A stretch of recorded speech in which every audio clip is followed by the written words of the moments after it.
Waktu saya diajari dosen saya Ali bin Abdurrahman Al-Hudaifi, saya interupsi, Syekh, di dalam Al-Quran itu ada tanda lam, siratal ladzina an'amta alaihim, ada tanda lam. Setahu saya tidak boleh berhenti sampai di sini, harus lanjut gitu. Saya balas ditanya, sopo sing huruf lam nun, gitu. Sejak kapan ada tanda huruf lam? Padahal menurut hadis siratal ladzina an'amta alaihim itu adalah miliknya umat Islam. Ghairil maghdubi alaihim miliknya Yahud, waladhdallin miliknya orang Nasrani. Sesuai dengan tafsir Umar bin Khattab. Nah, ini saya tuliskan hadis qudsinya. Misalnya qasam tu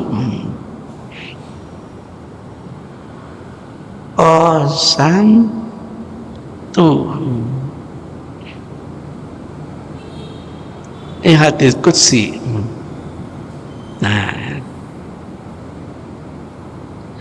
Nabi Hurairah yang meriwayatkan Rasul membaca itu. Nabi Hurairah radhiyallahu anhu qala Rasulullah sallallahu alaihi wasallam, man shalla salatan lam yaqra biha sampai nanti apa kata Abu Hurairah, fa inni sami'tu Rasulullah sallallahu alaihi wasallam yaqul qala Allah taala. Ini namanya hadis qudsi, dinisbatkan kepada Allah, zat yang maha kudus. Ini istilah ulama, bukan istilah Rasul. Enggak. Rasul kadang menisbatkan ucapan qala ta'ala, qala subhanahu wa ta'ala, qala jalla jalla, menisbatkan kepada Allah, zat yang maha kudus. Oleh ulama dimasukkan kategori hadis qudsi, bukan Quran. Qasamtu sholata, aku bagi sholat, itu mutlak. Wa iradatil juz Al-Fatihah gitu. Dari mana tahu rincian hadis berikutnya? Baini wa baina antinisfaini, aku bagi 50-50, dua bagian. Banisfu ali, separuh menjadi hakku kata Allah, wanisfu ali abdi, dan separuh yang kedua milik hambaku, wali abdi masalah, tentu bagi hambaku apa yang dia minta akan dikabulkan oleh Allah. Fa'idha qalal abdu, apabila hambaku ini membaca alhamdulillahi rabbil alamin, segala puji bagi Allah, Tuhan yang mengatur alam semesta, berhenti. Qala ta'ala, Allah menjawab, hamidani abdi, tuh hambaku memuji kepadaku. Ini dialog antara kita dengan Allah Subhanahu wa ta'ala. Maka di riwayat yang lain, Hafsah misalnya menceritakan bagaimana sifat bacaan Rasul, ayat berhenti pada setiap ayat. Bukan hanya berhenti pada setiap ayat, wa taqta'a rasahu, Rasul itu sambil mantu. Oh ya. Ini yang jarang saya praktekkan. Hadisnya sahih tapi saya nggak berani mengamalkan, kecuali kalau sholat sendirian di malam hari misalnya berani. Kenapa tidak berani? Khawatir menghadapi orang tidak ngerti, jadi fitnah. Sholat kok dihusuk-husuk, salah lagi gitu. Nanti jadi sum'ah seperti ini, tidak baik. Itu yang saya katakan, banyak hadis sahih saya nggak berani mengamalkan. Bukan apa-apa. Rasul itu dikhabari wanita yang ngopeni masjid akhirnya meninggal dunia di malam hari. Lah kok jenazahnya itu tidak diberitahukan kepada Rasul, diselesaikan sendiri oleh umat. Ka'annahum sagharuha, seakan-akan umat itu menganggap remeh kerjaan orang yang ngopeni masjid. Istilahnya apa, Pak? Orang yang biasa ngopeni masjid itu marbot. Sehingga ketika tanya gimana kondisi wanita yang sakit itu, Masya Allah ya Rasul, sudah wafat tadi malam, jenazahnya kami selesaikan sendiri. Marahnya Rasul, malam tu'adzinuni, kenapa kalian tidak memberitahu saya? Ini sering diplesetkan. Kenapa tidak kamu adzani? Enggak, kenapa tidak kamu berikan tahu kepada saya? Seakan-akan umat menyepelekan orang yang kerjaannya ngopeni masjid. Tunjukni ala qabriya, tunjukkan sekarang di mana kalian memakamkannya. Didatangi oleh Rasul, lalu disolati oleh Rasul. Hadisnya sahih, Pak. Nah, nanti kalau saya praktekkan, orang yang nggak ngerti ngomong kali hadis sholatan kuburan, salah maneh. Padahal tuntunannya benar. Kenapa? Jenazah itu walaupun tidak saya sholati, lain kalau nggak disolati Rasul, cukup disolati sebagian umat, toh hukumnya fardu kifayah. Itu ceritanya. Lalu Rasul kok bersabda, mudah-mudahan wanita itu kelak jadi sahabat saya. Ya otomatis teman-teman yang mendengar tanya, lah kami ini bukan sahabat panjenengan, kalian juga sahabat saya. Oh ya sudah ya Rasul, bahagia nanti kalau dapat kesaksian dari Rasulullah Sallallahu Alaihi Wasallam. Litakun syuhada 'alan nas wa yakuna rasulu 'alaikum syahida. Hadisnya sahih, saya tidak berani mengamalkan. Kembali ke laptop. Wa idza qala, apabila aku membaca Ar-Rahmanir Rahim, laki-laki istrinya Rasul cerita, ada sakta. Kenapa Rasul berhenti? Menunggu jawaban dari Allah. Apa kata Allah? Qala Allah Ta'ala, asna alayya abdi, laki-laki hambaku memuja kepadaku. Allahu Akbar. Itu sebabnya setiap imam yang membacanya disambung-sambung, saya ingatkan, kita ingin sholat itu menikmati. Kita buat masjid ini kebiasaannya nikmat. Kalau ingin buru-buru ya silahkan ke masjid lain lah. Di masjid lain tuh Al-Fatihah itu satu ambekan nih Pak. Malah ada yang setengah ambekan nih. Apalagi di Blitar itu Pak. Ya Allah, 23 rakaat hanya 7 menit. Ya Allah. Itu ceritanya. Anda pengen punya masjid itu, datang rame-rame ke sini menikmati sholat, berdialog dengan Allah. Lanjut. Fa'idha kalau satu, apabila hambaku ini membaca, boleh dipanjangkan maliki, boleh dipendekkan, boleh. maliki yaumiddin. Kebetulan dalam hal memanjangkan dan memendekkan redaksi ini maknanya sama, kebetulan. Sebab dalam bahasa Arab itu panjang pendek merubah makna, Pak. Amin lain dengan amin, lain dengan amin. Ada orang yang berdoa khusus sekali, Allahumma anzilnal matar, khusus tapi keliru. Karena mator dipanjangkan itu landasan kapal terbang, makanya jeblok kabeh gitu. Mestinya Allahumma anzilnal matar, nah pendek, berarti turun hujan. Muya barid lain dengan muya barid.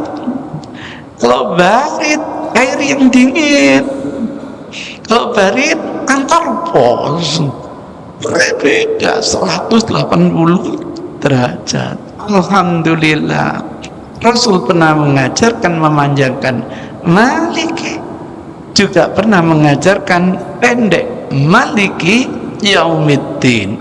Kalau ini yang dibaca oleh hamba, Allah akan menjawab, majadaniya abdi. Kapan kita nanti praktek sambil berhenti, sambil mandu. Alhamdulillahi rabbil alamin, mandu. Ar-Rahmanir Rahim, mandu. Mudah-mudahan merasa nikmat. Kalau Rasul mantu-mantu sampai mengeluarkan air matanya karena nikmatnya, karena khusuknya lah. Kalau saya keluar air liurnya, ngantuk gitu. Mantuk-mantuknya sama. Itu gambaran nikmatnya kita mi'raj, menghadap langsung kepada Allah. Kita hadirkan perasaan seperti itu. Kalau sudah sholat artinya doa, karena ini tauqifiyah, doanya harus seperti yang dicontohkan Rasul, tidak boleh merekayasa. Akhirnya selesai hajat kita, ya pamitan, turun roh kita, jasad kita di kalangan para nabi. Kita ucapkan assalamualaikum ayyuhan nabi wa rahmatullah wa barakatuh. Alhamdulillah sampai hamba-hambanya yang soleh. Assalamualaikum ayyuhan nabi wa rahmatullahi wa barakatuh. Assalamualaikum wa ala ibadillahis sholihin. Orang lagi sampai ke Surabaya, assalamualaikum teman kanan, assalamualaikum teman kiri. Misi Isra Mi'raj berhasil, tidak sampai meledak kayak Challenger itu. Nikmat kita. Jadi sholat itu bukan beban, media taqarrub kepada Allah Subhanahu wa ta'ala. Makin dekat kita dengan Allah, makin banyak pertolongan Allah kepada kita. Dari sini tahu bismillah bukan bagian dari Al-Fatihah. Terkait dibaca, sepakat semua ulama bismillah harus dibaca. Perbedaannya dikeraskan atau tidak, hanya itu aja. Maka tolong kalau bermakmum kepada imam yang bismillahnya tidak dikeraskan, jangan buyar gitu. Tetap membaca, jangankan basmalahnya, isti'adzahnya saja dibaca. Itu gambarannya. Sehingga kalau melanjutkan kita iyyaka na'budu wa iyyaka nasta'in. Kata Allah, hadza baini wa baina abdi, inilah aku dan inilah hambaku. Dekatnya, Masya Allah. Dalam ayat lain diterangkan, kalau ada hambaku yang meminta kepadaku, katakan, fa ini qarib, aku dekat dengan dia.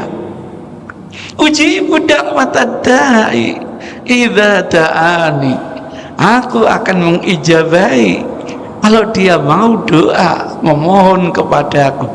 Tidak ada doa yang tidak dikabulkan.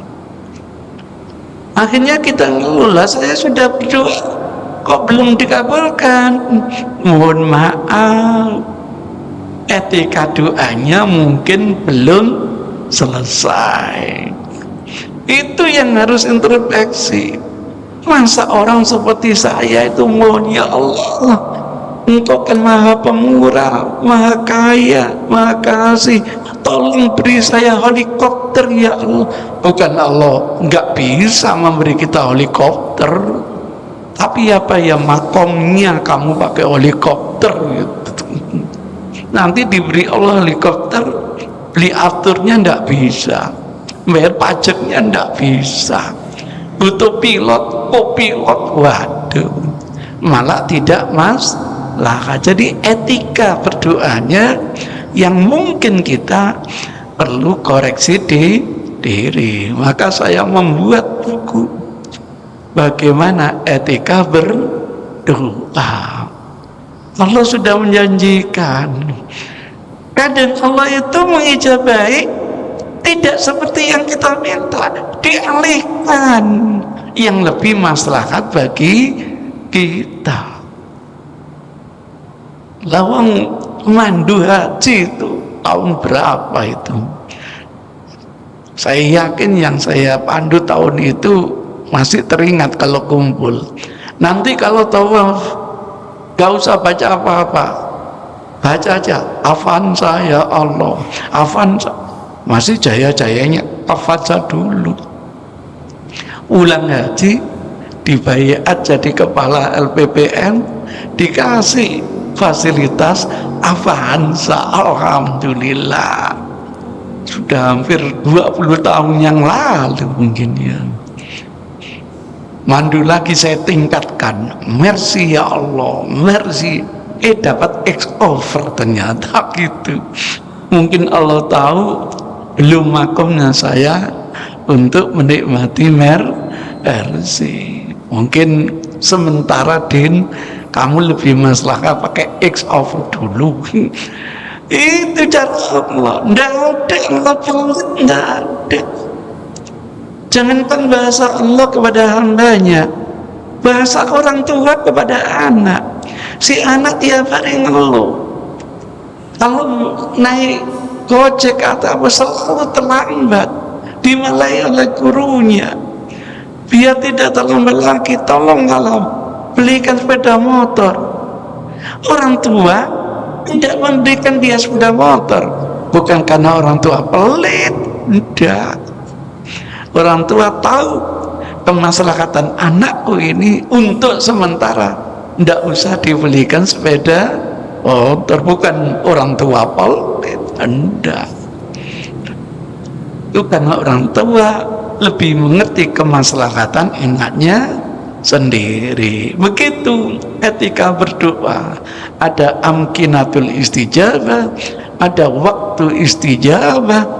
Yang kurang apanya sampai doa ini dianggap sarafnya ibadat. Sebab apa?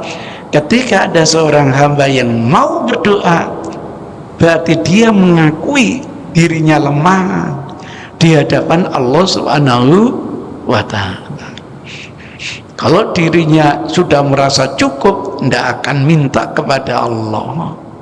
Karena minta kepada Allah, dirinya merasa tidak sombong, dirinya merasa tawadhu, mengakui kelemahan di hadapan Allah Subhanahu wa ta'ala. Itu ceritanya. Sehingga kata Allah, wali abdi masalah, apa yang dia minta aku beri. Yang kita minta ihdinas siratal mustaqim. Oleh ulama teologi ini namanya tawasul dengan asmaul husna. Boleh minta pertobatan, tawasul dengan asmaul husna. Wa tub alaina innaka antat tawwabur rahim.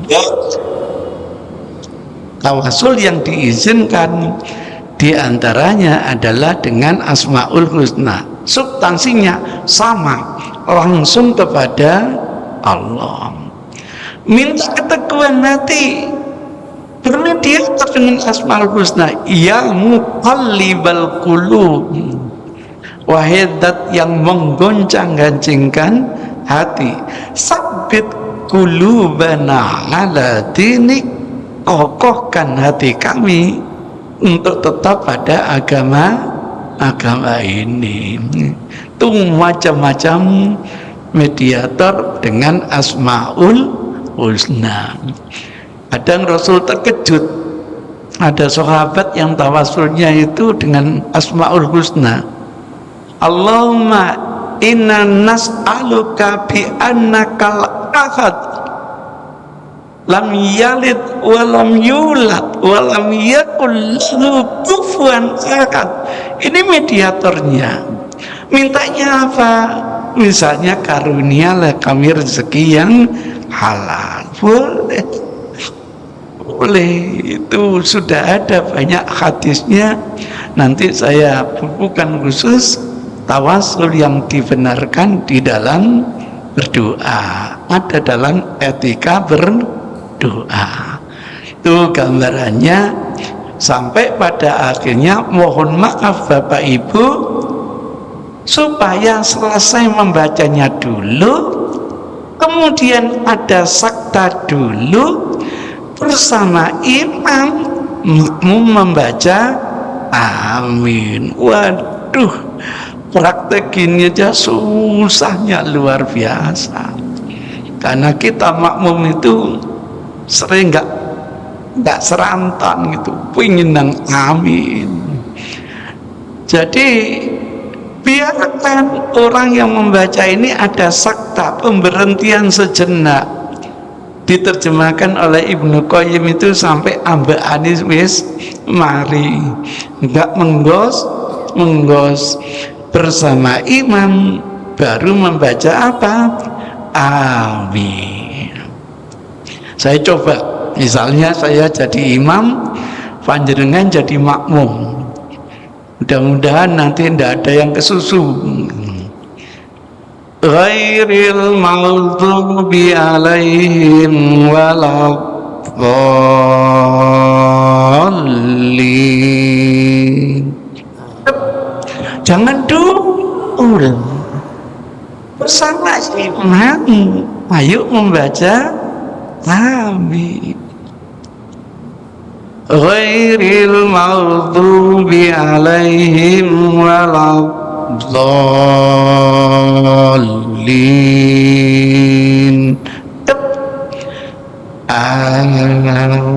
Lu kok gak ngomong? Enak gitu. Ulangi lagi. Ghairil maghdubi alaihim waladdallin.